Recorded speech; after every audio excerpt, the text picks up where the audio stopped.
Monkey House house guest. Let's see who's behind the door. Say hello to Lillian! Hey, Lillian, how are you? Good. Great! Now, Lillian, I'm judging by the timbre of your voice that you are not a baby, correct?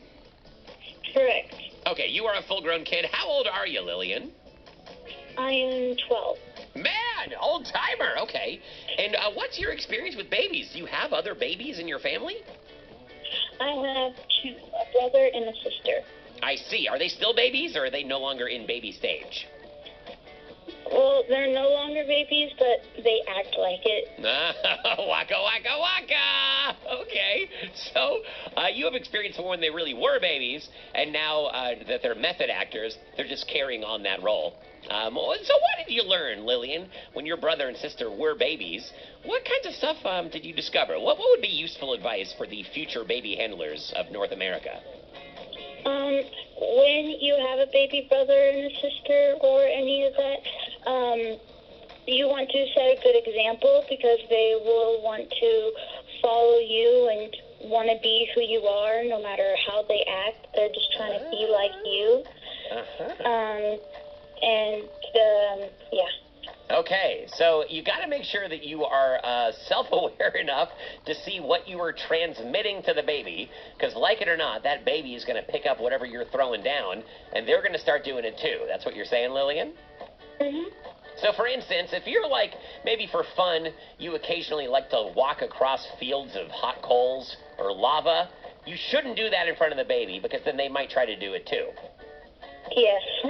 Or if you're like a shark trainer, you know, you like to lasso a shark in the Atlantic Ocean and then ride on its back with like a leash on it, you know, like you're riding on the back of a horse. Don't do that in front of your baby because they might decide that they want to also make their life Shark Week.